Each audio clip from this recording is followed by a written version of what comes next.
ओम शांति। आज 15 जून 2021 के बाप दादा के साकार महावाक्य है। बाबा कहते हैं आज बच्चों को, मीठे बच्चे, अति इंद्रिय सुख का अनुभव करने के लिए सदा इसी स्मृति में रहो कि हम किसके बच्चे हैं। अगर बाप को भूले तो सुख गुम हो जाएगा। अगर बाप को भूले तो सुख गुम हो जाएगा।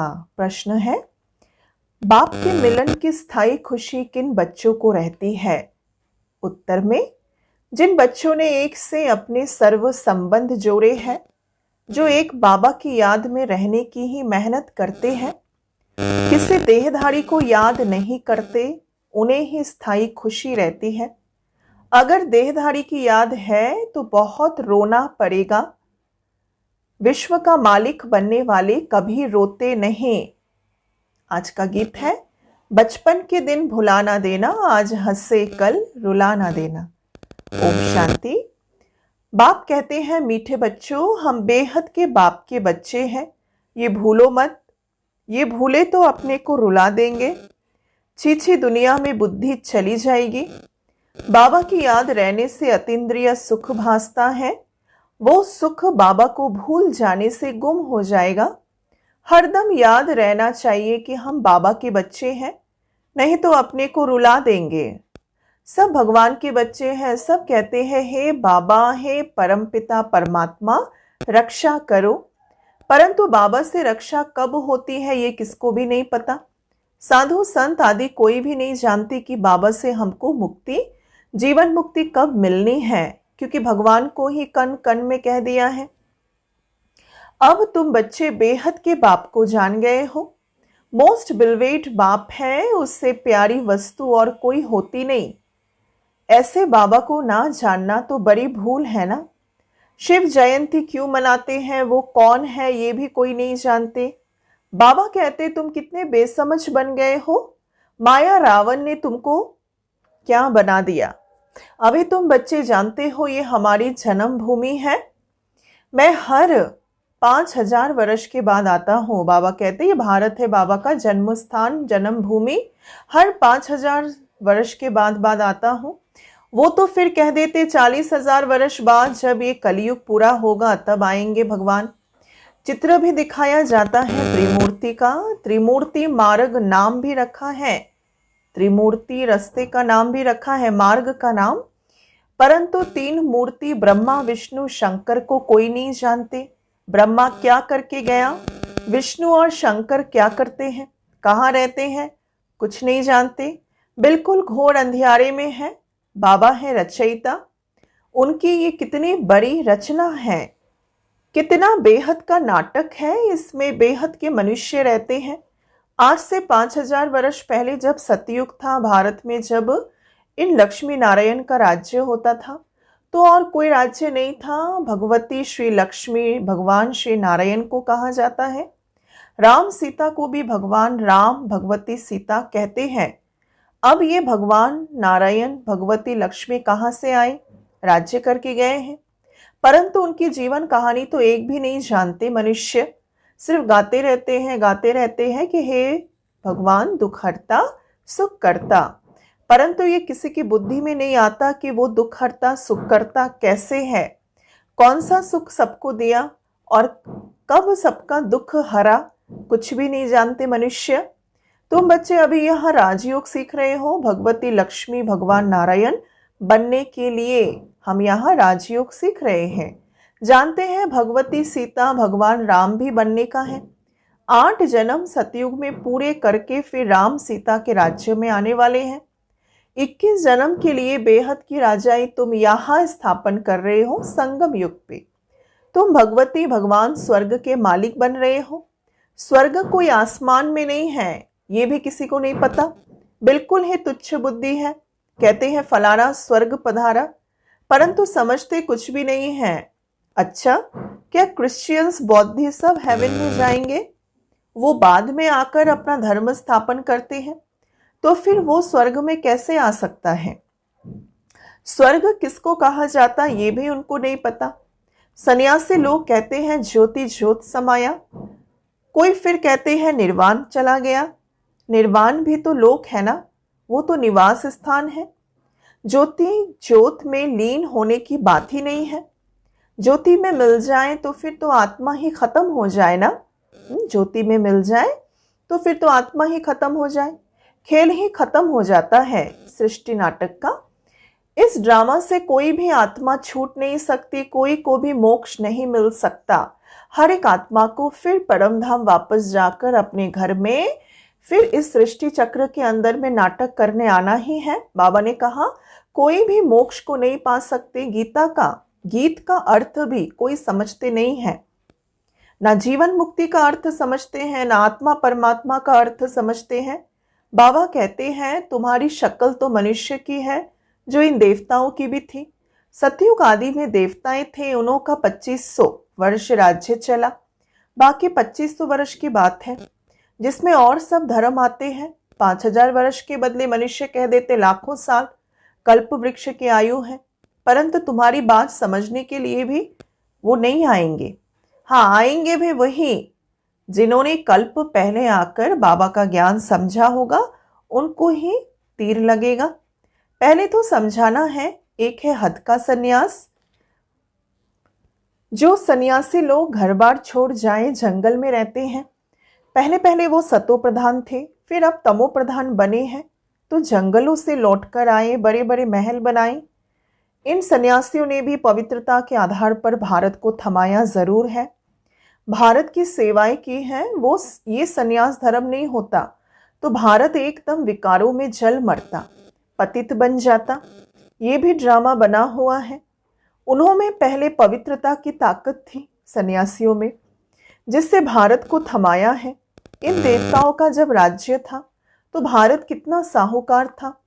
इन्हों के इतने बड़े बड़े हीरे जवाहरों के महल थे, वो सब कहाँ गए?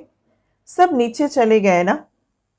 जब अर्थक्वेक वगैरह सब शुरू हुआ द्वापर युग से, तो सभी पहले के महल आदि सब नीचे चले गए अर्थक्वेक में। लंका और द्वारिका के लिए कहते हैं समुंदर के नीचे चली गई। अभी तो है नहीं, सोने के महल आदि सब थे। जब मंदिरों आदि में हीरे जवाहरात लगा सकते हैं तो वहां क्या नहीं होगा। सोचे सतयुग में कितनी तुम बच्चों को खुशी होनी चाहिए अंदर से कि बाबा फिर से आया हुआ है। कहते हैं बाबा को याद करो, बस याद एक को ही करना है, जिससे तुम्हारे सब विक्रम विनाश होते हैं। परंतु वो भूल जाते हैं और देहधारी की याद आ जाती है। देहधारी की याद से तो कुछ भी फायदा नहीं है। बाबा कहते हैं मामेकम याद करो। किसी भी देहधारी को याद नहीं करो, किसी भी देहधारी को याद नहीं करो। अम्मा मरे तो भी हलवा खाना, ज्ञान का हलवा खाना अंदर ही अंदर, रोना नहीं है। एक बाबा की याद से कमाई है। हम शिव बाबा के बच्चे, उनसे वर्षा लेना है। इस समय बाबा को याद नहीं किया तो फिर बहुत पछताना पड़ेगा, रोना पड़ेगा। विश्व के मालिक बनने वालों को रोने की क्या दरकार है? तुम बाबा को भूलते हो तभी तो माया थप्पड़ लगाती है तुम्हें। इसलिए बाबा बार बार समझाते हैं कि बाबा को और वर्षे को याद करो। अमरनाथ ने अमरपुरी में एक पार्वती को बैठ सिर्फ अमर कथा तो नहीं सुनाई होगी, जरूर बहुत होंगे आत्माएं जिनको भगवान ने अमर कथा सुनाई होगी। जो भी मनुष्य मात्र है सबको बाबा समझाते हैं अब पतित मत बनो, ये अंतिम जन्म पवित्र बनो। वहां स्वर्ग में कोई विकार नहीं होते। अगर वहां स्वर्ग में भी विकार होता तो फिर स्वर्ग और नरक में फर्क क्या हुआ? देवी देवताओं की महिमा में गाते हैं ना कि सर्वगुणों में संपन्न, 16 कला संपूर्ण निर्विकारी है। भगवान आकर भगवान और भगवती ही बनाएंगे ना, सिवाय भगवान के कोई बना ना सके। भगवान और भगवती, भगवान तो एक ही है, गाया भी जाता है भगवान भगवती की राजधानी। यथा राजा रानी तथा प्रजा भी वही होगी नई दुनिया में। परंतु भगवान भगवती कहा नहीं जाता, इसलिए कहा जाता है आदि सनातन देवी देवता धर्म। ये किसको भी पता नहीं।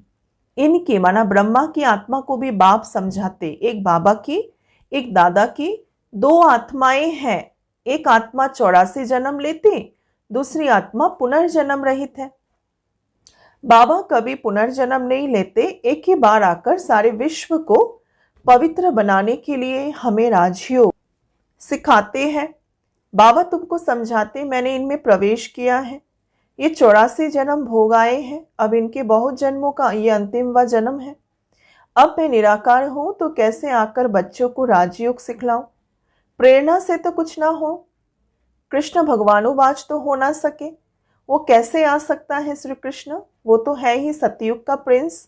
16 कला संपूर्ण, फिर त्रेता में होते हैं 14 कला संपूर्ण, फिर द्वापर में कृष्ण को क्यों लेकर गए? बाबा कहते उनको तो पहले आना चाहिए ना सतयुग से, ये क्यों नहीं दिखाया भक्ति में?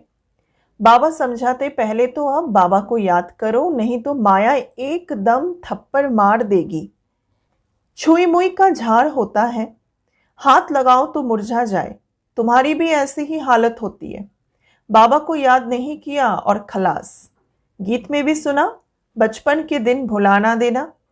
बाबा को भूले तो कहाँ ना कहाँ चोट लग जाएगी। बाबा कहते तुम हमारे बच्चे हो ना, ये शरीर तो विष से पैदा हुआ, वो इनके लौकिक माँ बाप है, ये तो परलौकिक बाप, और इनको फिर अलौकिक अर्थात ब्रह्मा बाबा को अलौकिक बाप कहा जाता है। ये हद का था फिर बेहद का बन गया। अभी देखो ये लौकिक बच्ची निर्मल शांता, ब्रह्मा बाबा की लौकिक बच्ची निर्मल शांता दादी बैठी है, ये लौकिक भी है तो फिर ज्ञान मिलने के पश्चात ब्रह्मा बाबा की अलौकिक भी बेटी हुई, और फिर शिव बाबा की तो है ही परलौकिक बेटी। बाकी शिव बाबा के तो भाई बहन है नहीं, ना लौकिक ना अलौकिक ना परलौकिक। कितना फर्क है, एक बाप का बनना मौसी का घर नहीं है, शिव बाबा का बनना पूरा मौसी का घर नहीं है। अच्छी रीति इसके लिए ज्ञान को समझना है, बारीकी से योग युक्त अवस्था रखनी है। एक बाप का बनना मासी का घर नहीं है, ऐसे बाप से संबंध जोड़ना है, टाइम लगता है। शिव बाबा की याद में रहना बड़ी मेहनत है। कई 50 वर्ष से रहने वाले भी सारा दिन शिव बाबा को याद भी नहीं करते, ऐसे भी है बच्चे। और सबको भूल एक को याद करना बहुत बहुत मेहनत है। बाबा कहते कोई 1% याद करते, कोई 2%, कोई 1-2% भी मुश्किल याद करते, ये बड़ी भारी मंजिल है। तो बाबा समझाते बच्चे बचपन को नहीं भूलो, जिस समय हम बाबा के घर आए थे, बाबा के ज्ञान में आए थे, ज्ञान को लेने, उस पर चलने के लिए, उस बचपन के समय को नहीं भूलो। बाबा से स्वर्ग का वर्षा मिलता है, याद रखो। तुम जानते हो हम जीते जी मरकर बाबा के आकर बने हैं नई दुनिया में जाने के लिए, तो तुम्हें स्थायी खुशी रहनी चाहिए। अहो हम डबल सिरताज बनेंगे। मनुष्य थोड़े ही जानते हैं कि सतयुग में इन देवताओं को 16 कला संपूर्ण और 14 कला संपूर्ण क्यों कहते हैं, कुछ भी नहीं जानते। ये भक्ति मार्ग के शास्त्रों आदि फिर भी बनेंगे। बाबा कहते कि ये हठ योग, तीर्थ यात्रा आदि सब फिर होंगे, परंतु इससे क्या होगा? क्या हेवन में जाएंगे? नहीं।